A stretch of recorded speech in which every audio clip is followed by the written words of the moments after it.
जब आप दूसरों से अपेक्षा रखेंगे ना तभी आपको कष्ट होगा। तो जब तक आप जलेंगे ही नहीं तो सुगंध फैलेगा कहां से? अपने व्यक्तित्व को कैसा हम मतलब जिंदा रखे, डगमगाए ना। प्रयास कीजिए कि लोग हमसे क्या सीखें। पत्रकारिता होता क्या है? पत्रकार होने के लिए कोई योग्यता की जरूरत नहीं होती। ऐसा कभी हुआ है कि आप डगमगा से गए हों? अभी यहाँ पर भूकंप की चर्चा हो जाए तो पर्सनली बिरजू क्या कर पाएगा? मुझे लग रहा है कि मैं जो काम कर रहा हूं वो सही है जी बिल्कुल। आने वाला फ्यूचर इसका सही है, इसका पॉजिटिव प्रभाव सही पड़ेगा आने वाले कल में। प्रेजेंट को नहीं देखना है जी। तो हमको ये डिसाइड करना पड़ेगा मेरे पीछे क्या सोचता है उसके क्या मतलब। पीछे सोचने वाले व्यक्ति जिंदगी भर पीछे ही सोचता है। जब रिजल्ट खराब होता था तो मेरे दिल से एक आवाज आती थी, अरे यार तुम सोचता क्या है, तुम इसके लिए नहीं बना है। साइकिल आप खुद चलाना सीख लिए थे, आप इस फील्ड में आए लेकिन अपने भाषा का मर्यादा रखें। तो पत्रकार शब्दों से खेलता है, हथियारों से नहीं। अगर आपको भी लगता है कि आपके समाज में कोई ऐसा व्यक्ति है जिनके कारण समाज में कहीं न कहीं सद्भावना आई है और उनके मात्र से प्रेरणा के स्रोत बने हैं, उम्मीद जगी है लोगों में, तो आप हमारे मेहमान हैं, वे हमारे मेहमान हैं।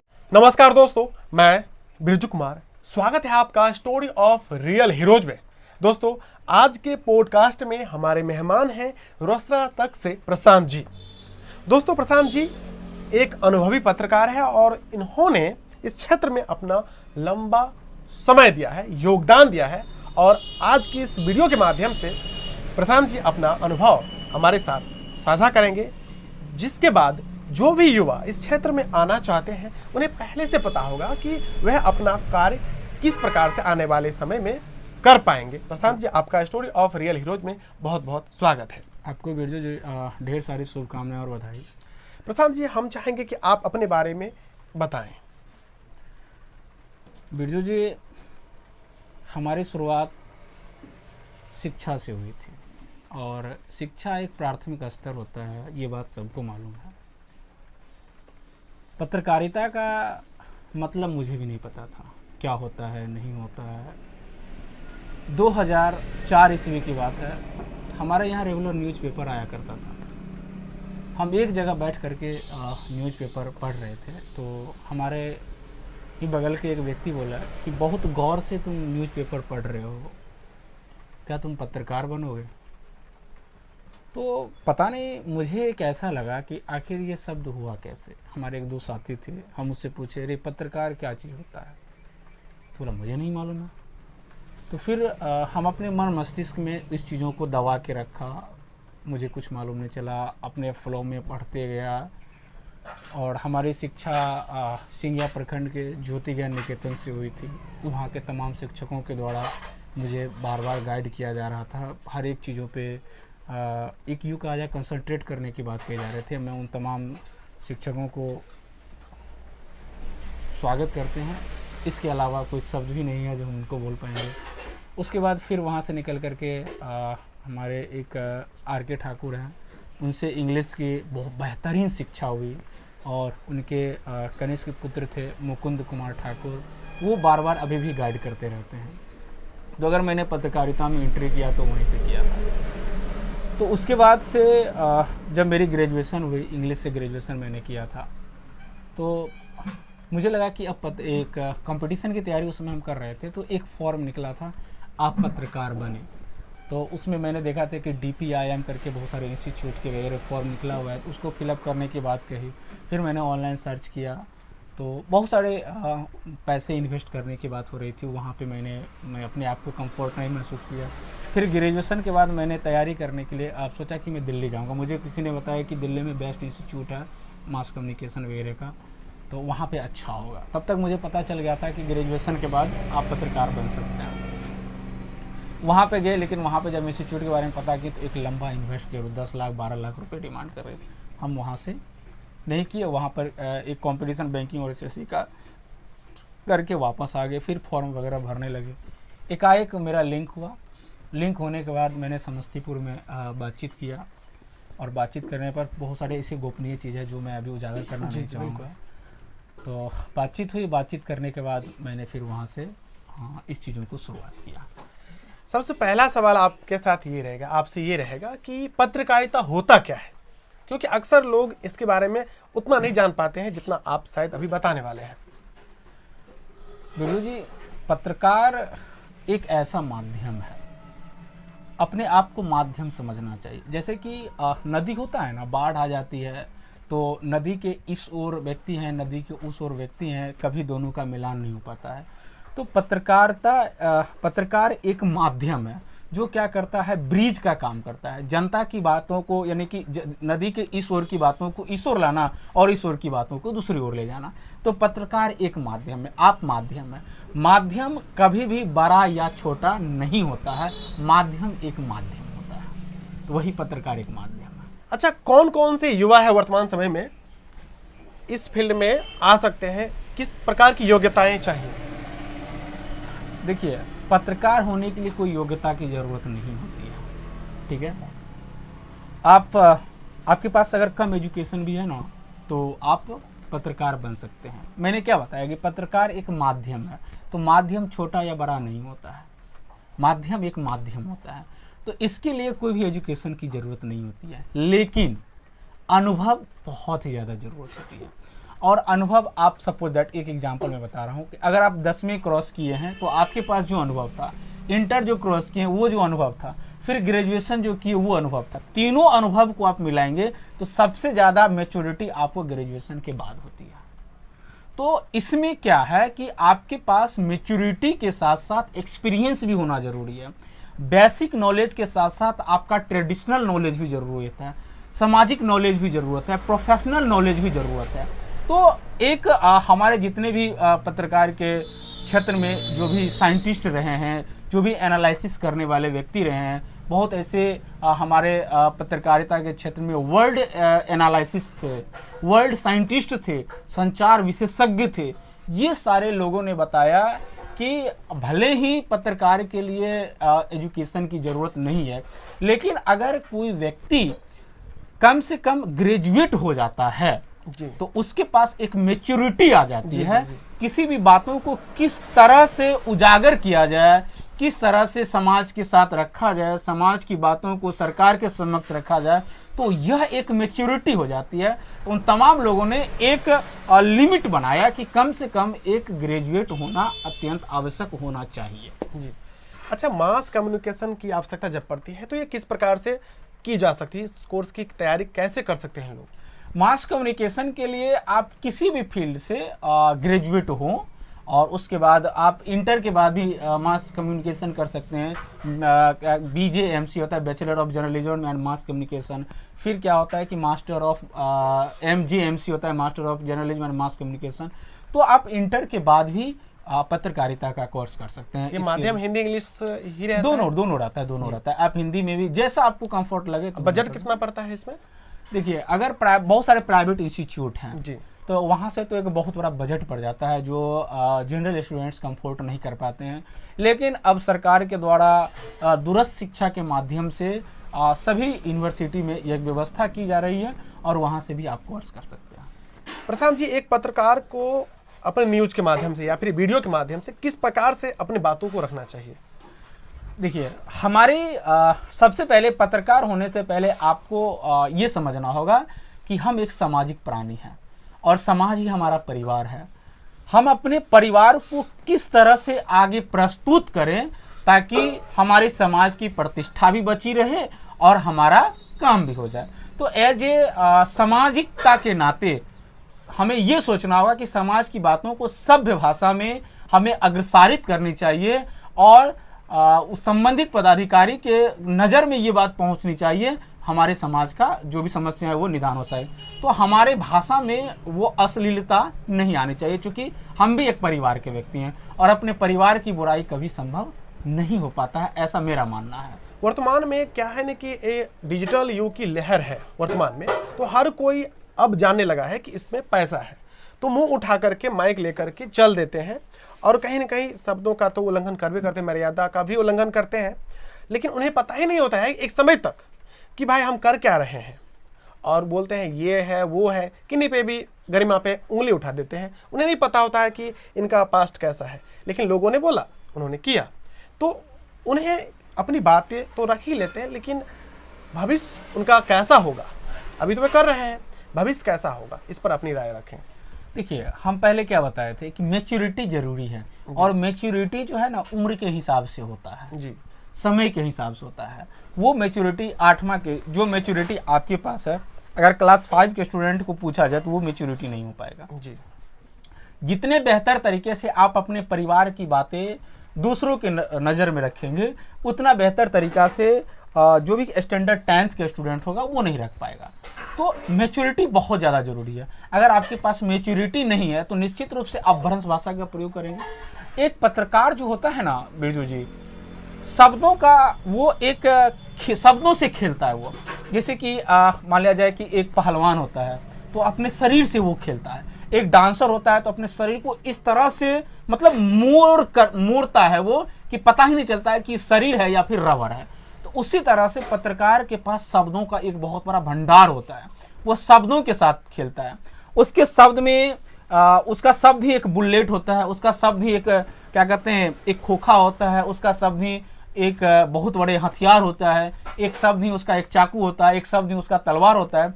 तो अब आप पर निर्भर करता है कि उस शब्द का प्रयोग कैसे, कहां पर, किस तरह से किया जाए ताकि उस शब्द का प्रभाव कैसे पड़ेगा, ये आप पर निर्भर करेगा। और आप तभी अपने आप को मैच्योर कर पाएंगे जब आप नॉलेज आपके पास अधिक होगा, और ये नॉलेज के लिए आपके पास टाइम और इसके साथ साथ एजुकेशन बहुत ज़्यादा जरूरी है। जब आप इस फील्ड में आए तो वर्तमान देखा गया है कि बहुत सारे लोग कमजोर पड़ जाते हैं, और आपने लंबा समय दिया है, तो ऐसा कभी हुआ है कि आपको धमकी मिला हो और आप डगमगा से गए हों? हाँ, मेरे साथ तो ऐसा कभी नहीं हुआ है।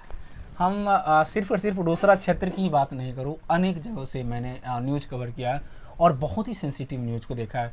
किसी जगह ऐसा हुआ कि वहाँ पर हम गए भी, न्यूज़ कवर नहीं करने दिया गया और वहाँ से हमको उल्टे पांव वापस आना पड़ा। बहुत ऐसा सेंसिटिव जगह था। मैंने जब मैं नाम नहीं बताऊँगा, ये रोसड़ा के बगल का था, अगल बगल का था, तो रोसड़ा मंडल में ही पड़ता है। तो वहाँ पर मैंने गया, उसके बारे में जब मैंने आउटडोर से पता लगा तो बोला अरे वो तो बहुत बड़ा क्रिमिनल है, उसके डर से तो पत्ता नहीं हिलता है, आप उसे घर पे कैसे जाइएगा। इसके बावजूद भी मैंने वहाँ पर गया, वहाँ पर बैठ करके सबसे पहले उन्होंने मुझे रिस्पेक्ट किया, बैठ करके मेरे बारे में जाना, मैंने बताया, और बताने के बाद उन्होंने रिक्वेस्ट किया कि सर आप इस चीज़ को नहीं कवर कीजिए। तो मैंने उल्टे पाँव वापस आ गया। तो जहाँ भी हमने गया तो सम्मान ही मिला। आज तक ऐसा चीज़ मुझे टेलीफोनिक माध्यम से भी नहीं मिला था। अच्छा, अभी आप ये काम कर रहे हैं तो इसके प्रति आपके परिवार और समाज क्या राय रखते हैं, क्या सोचते हैं, क्या भावनाएं आपके प्रति इनकी? बिरजू जी, आपसे एक सवाल है, आप जरा से इसका प्रति उत्तर देंगे। अगर घर में आग लग जाए तो आप क्या करेंगे? इससे पहले आप अपने परिवार में सबसे ज्यादा प्रेम किससे करते हैं? अपने परिवार में? हाँ। ये तय करना उस समय मुश्किल हो सकता है, नहीं, लेकिन मैं अभी की बात कर रहा हूँ। आप अपने परिवार में सबसे ज्यादा प्रेम हार्ट और माइंड से किससे करते हैं? अपने माता पिता से करते हैं। माता या पिता? मम्मी से करते हैं। मम्मी से करते हैं। अगर घर में आग लग जाए तो आप क्या करेंगे? अगर उस तरह की आवश्यकता पड़े? नहीं, बस एक सवाल, अगर घर में आग लग जाए तो आप क्या करेंगे? सभी लोग घर में बैठे हुए हैं, घर में एक आग लग गई या फिर एक शोर हो गया, भूकंप आ गया, तो आप क्या करेंगे? पर्सनली मैं बिरजू की बात करूं तो बिरजू क्या करेगा? सबसे पहले तो हम उनके सामने जाएंगे और यथावत हम कोशिश करेंगे कि सब साथ आ जाए। एक ही शब्द में उत्तर देना है बिरजू जी, पर्सनल। अगर भूकंप की चर्चा हो जाए, अभी यहाँ पर भूकंप की चर्चा हो जाए, तो पर्सनली बिरजू क्या कर पाएगा? अगर सामान्य मनोभाव की व्यवस्था देखिए तो हम बाहर आ जाएंगे। अगर हम बाहर आ जाएंगे जी, प्रशांत को छोड़ देंगे जी, यही होता है ना, यही होता है सबके साथ, यही साइकोलॉजी है जी, ह्यूमन नेचर यही है। तो हमारे पीछे कौन सोचता है, हमारे आगे कौन सोचता है, इसका मुझे थोड़ी परवाह है। बिल्कुल बिल्कुल।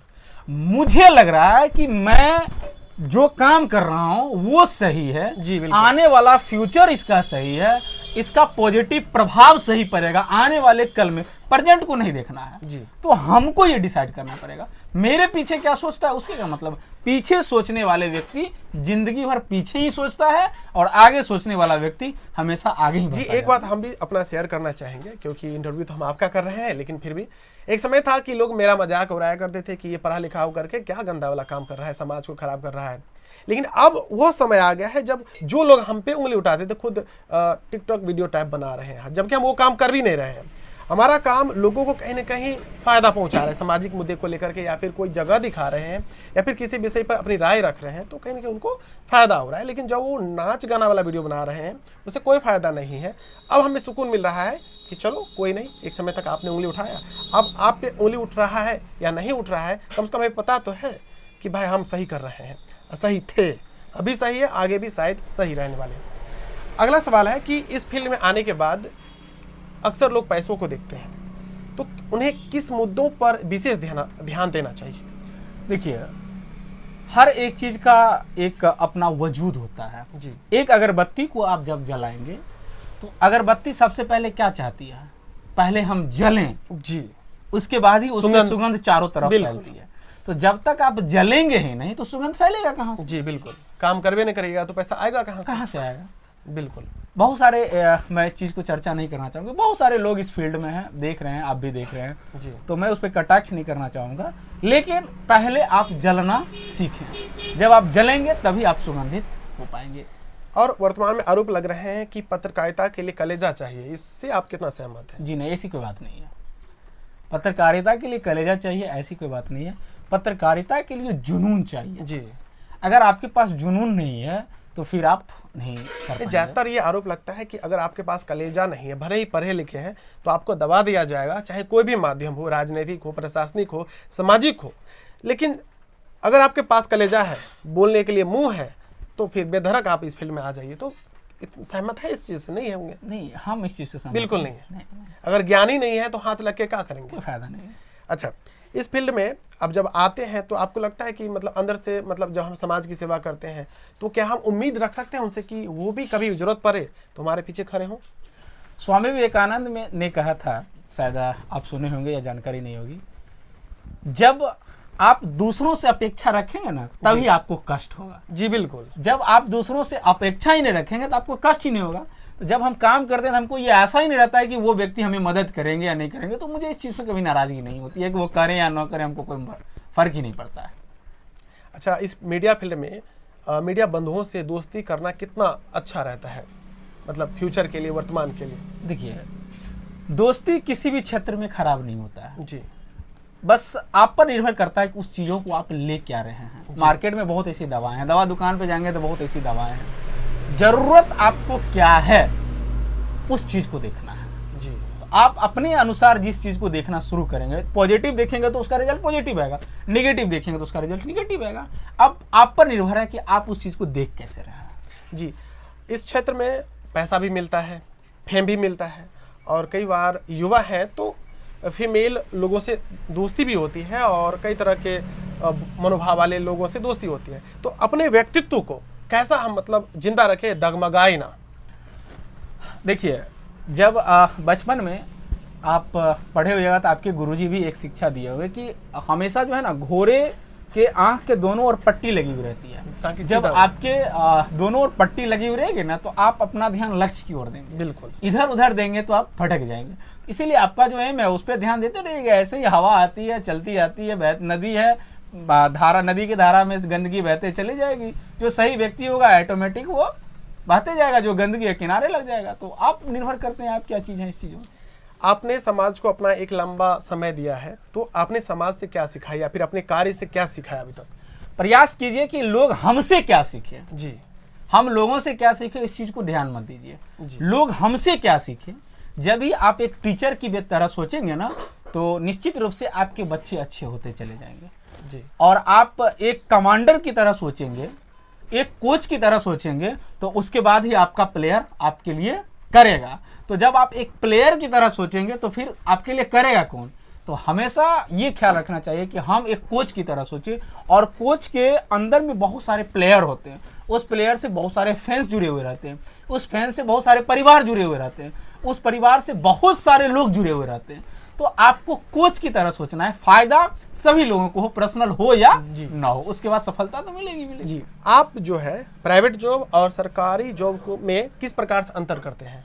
देखिए, डिपेंड आप पर करता है जी, आप क्या करना चाहते हैं। अगर आप सिर्फ ये चाहते हैं कि नहीं हम रोजगार करेंगे, घर जाएंगे आएंगे, घर जाएंगे आएंगे, घर जाएंगे आएंगे, तो वो निर्भर है। आप सोच रहे हैं कि हम अपनी मेहनत के बदौलत से अपने इस क्षेत्र में एक नया मुकाम हासिल करें, एक नया समाज को संदेश दे, तो वो फिर देख लीजिए क्या होता है। तो दोनों एक अलग अलग सेक्टर्स हैं। हमने भी गवर्नमेंट जॉब की तैयारी किया, लेकिन हम गवर्नमेंट जब हमारे एक कंपटीशन के एग्जाम देने जाते थे ना, तो हमारे दिल से एक आवाज़ आती थी, अरे तुम क्या कर रहा है यार, तुम इसके लिए बना ही नहीं है। मेरा दिल इस चीज़ को गवाह देता था।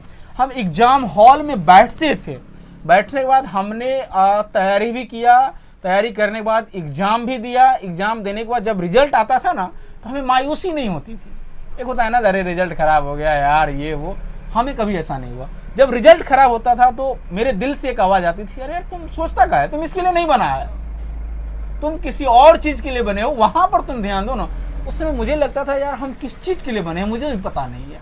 तो धीरे धीरे ऊपर वाले और हमारे तमाम गुरुजनों के आशीर्वाद से वो रास्ता धीरे धीरे अब निकल के आता रहा है। प्रशांत जी, वर्तमान समय में जो युवा इस फील्ड में आकर के काम करना चाहते हैं, उनसे आप क्या कहना चाहेंगे? अभी आप बाइक चला रहे हैं जी। इससे पहले क्या चलाते थे? साइकिल। साइकिल आप खुद चलाना सीख लिए थे? नहीं। आपको कोई सपोर्ट किया था? जी बिल्कुल। अगर खुद चलाना सीखते तो फिर क्या होता? गिरते, पड़ते, सीखते, शायद जल्दी लेट लगता, समय लगता, हाथ पे टूटता। जी। बगैर कोई ट्रेनर का ट्रेंड नहीं होता है, बिल्कुल नहीं। बगैर टीचर का कोई विद्यार्थी एक्सपर्ट नहीं होता है। जी। तो कोई ना कोई एक टीचर होना चाहिए। अब आप पर निर्भर है कि किस टीचर को आप अपने उनके सानिध्य में आप रहना चाहेंगे। सही टीचर्स आपके सानिध्य में रहेंगे तो आप जल्दी जगह पे पहुंचेंगे, सही रास्ता मिलेगा आपको। गलत टीचर रहेंगे तो गलत रास्ता मिलेगा। जी बिल्कुल। प्रशांत जी, कोई ऐसा विशेष सवाल जो हम आपसे अभी तक नहीं कर पा रहे हैं, लेकिन आपको लगता है कि वह राय आप रखना चाहते हैं ताकि लोगों को उससे फायदा पहुंचे, तो आप रखें। हम पर ये छोड़ दिए हैं बिरजू जी। मैं तमाम ऑडियंस को कहना चाहूँगा, या फिर हमारे जो भी पत्रकार साथी इस चीज़ों को देख रहे हैं, आप आए इस फील्ड में। बहुत सारे लोगों को होता है कि हम इस फील्ड में चले जाएंगे तो हमसे पहले जो काम कर रहे हैं उनको इस बात का नाराज़गी होगा, लेकिन ऐसी कोई बात नहीं है। आप इस फील्ड में आए, लेकिन अपने भाषा का मर्यादा रखें। मैंने इसे पहले ही बताया था कि पत्रकार बनने से पहले आप एक परिवार के सदस्य हैं, और परिवार ही आपका समाज है। आप ऐसी भाषा का प्रयोग न कर ले, चंद व्यू के लिए आप ऐसी भाषा का इस्तेमाल न कर ले ताकि हमारे समाज पर उंगलियां उठे, हमारे समाज के युवा इस चीज़ को देख करके बिगड़ जाए। क्योंकि आपका वीडियो अगर देख रहा है तो वो निश्चित रूप से आपको अपना आदर्श मान रहा है। जब आप गड़बड़ हो जाएंगे, आपकी भाषा में अमर्यादित का प्रयोग किया जाएगा, तो वो व्यक्ति भी, वो स्टूडेंट और हमारे पीछे जो युवा हैं, वो भी अमर्यादित शब्दों का प्रयोग करेगा। तो आप इस चीज़ों को सोच सकते हैं कि हमारे एक भाषा का गलत इस्तेमाल करने के बाद हमारा प्रभाव कितना पड़ रहा है। इस चीज़ों का आपको ख्याल रखना होगा, और इन चीज़ों का ख्याल रखने के बाद ही आप सही जगह पे पहुंच सकते हैं। तो मेरा तमाम ऑडियंस से ये आग्रह है कि आप इस फील्ड में आए। आने के लिए कोई भी परेशानी नहीं है, लेकिन आप अपनी भाषा का प्रयोग निश्चित रूप से करें। आप पत्रकार हैं तो पत्रकार शब्दों से खेलता है, हथियारों से नहीं। तो आप शब्दों से खेलें। आप परेशानी इस बात की आप पर रहेगी, या आप पर निर्भर करेगा कि आप उस शब्दों का प्रयोग कैसे, किस तरह से और कहां पर कर रहे हैं। दोस्तों, आज के इस पॉडकास्ट को हम यहीं पे समाप्त करना चाहेंगे, लेकिन जाने से पहले हम आपसे ये पूछना चाहते हैं कि अगर आपको कहीं पे लगता है कि यह चीज़ें पूछनी चाहिए थी या इंक्लूड होनी चाहिए लेकिन नहीं हो पा रही है, आपके मन में कोई सवाल उमड़ रहा है जिसका जवाब आपको इस वीडियो के माध्यम से नहीं मिला है, तो आप कमेंट कीजिए। यथासंभव हम कोशिश करेंगे कि प्रशांत जी से उत्तर लेकर के आप तक हम पहुंचा दें, और आपका जो काम है वह उस सवाल के उत्तर मिलने के बाद पूरा हो सके। और प्रशांत जी ने अपना महत्वपूर्ण समय हमारे लिए निकाला, इसके लिए इनका बहुत बहुत धन्यवाद है। और अगर आप आगे भी इस तरह के वीडियोज देखना चाहते हैं तो कृपया इस वीडियो को हमें प्रोत्साहित करने के लिए लाइक करें, चैनल को सब्सक्राइब करें, फेसबुक पर देख रहे हैं तो फॉलो करें, और जाते जाते इस वीडियो को शेयर करते जाएं। अगर आपको भी लगता है कि आपके समाज में कोई ऐसा व्यक्ति है जिनके कारण समाज में कहीं न कहीं सद्भावना आई है और उनके मात्र से प्रेरणा के स्रोत बने हैं, उम्मीद जगी है लोगों में, तो आप हमारे मेहमान हैं, वे हमारे मेहमान हैं। तो चलिए मिलते हैं एक नए पॉडकास्ट में नए मेहमान के साथ। तब तक के लिए वीडियो देखने के लिए आपका तहे दिल से बहुत बहुत धन्यवाद। Thank you very much.